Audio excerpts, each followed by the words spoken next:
2025 সালটা পাকিস্তান ক্রিকেটের জন্য এক দীর্ঘ দুঃস্বপ্ন। নিউজিল্যান্ডে হোঁচট, বাংলাদেশে ধস, আর এশিয়া কাপে ভারতের কাছে টানা 3 হার। সব মিলিয়ে দলটা ভাঙা আত্মবিশ্বাস নিয়ে টলছিল দিশেহারা। এমন হতাশার সময়েও মোহাম্মদ নওয়াজ জ্বলজ্বল করে আলো ছড়িয়েছেন। অন্ধকার ঘরে তিনি আজ পাকিস্তানের নির্ভরতার প্রতীক। বাবর আজম একবার বলেছিলেন, নওয়াজ তুই আমার ম্যাচ উইনার। সেই ভবিষ্যৎবাণী যেন এবছরে এসে পূর্ণতা পেল। মাঠে নেমে নওয়াজ খেলছেন অন্য এক আত্মবিশ্বাস নিয়ে। বলের ঘূর্ণিতে প্রতিপক্ষকে মুগ্ধ করছেন, ব্যাট হাতে ম্যাচ শেষ করছেন এমন শান্ততায় যেন পুরো খেলাটাই তার মুঠোয়।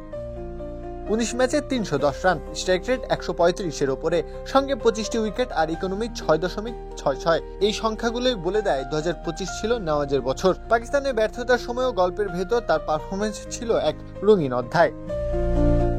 তার পাশে থাকা অন্য অলরাউন্ডার যখন ছন্দ খুঁজে পাচ্ছিল না, তখন নওয়াজ ছিলেন অটল। সালমান আলী আগা, যিনি এখন দলের অধিনায়ক, করেছেন বেশ রান, কিন্তু স্ট্রাইক রেট 113। টি-20তে সেটি যেন হাঁটাগুতির ব্যাটিং।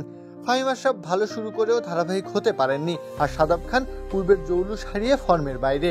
এইসব ব্যর্থতার ভিড়ে নওয়াজ ছিলেন একা হয়েও দলকে টেনে রেখেছেন লড়াইয়ে। তার উত্থানের তাৎপর্য এখন পাকিস্তান ক্রিকেটের ভবিষ্যতের সঙ্গেও জড়িয়ে। 2026 সালে টি-20 বিশ্বকাপ বসবে ভারত ও শ্রীলঙ্কায়, আর পাকিস্তান খেলবে লঙ্কার মাটিতে, যে মাটি স্পিনারদের স্বপ্নভূমি। নওয়াজের মতো বাহাতি স্পিনার সেখানে হয়ে উঠতে পারেন পাকিস্তানের এক্স ফ্যাক্টর। উইকেটে টার্ন, বলের ভেতর বাইরে ফ্লাইট, সব মিলে তিনি হতে পারেন প্রতিপক্ষের জন্য দুঃস্বপ্ন।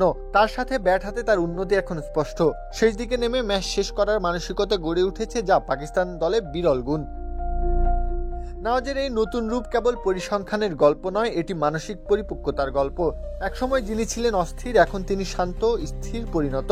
2025 সালের প্রতিটি ম্যাচে তার চোখে ফুটে উঠেছে এক বিশ্বাস, জয় ছিনিয়ে আনার অনন্য ইন্টেন্ট। আর সেটাই তাকে আজকের মোহাম্মদ নওয়াজ বানিয়েছে। যতক্ষণ নওয়াজ আছেন, পাকিস্তান কখনো পুরোপুরি হার মানতে জানে না। প্রত্যহ কাব্য, খেলা 71।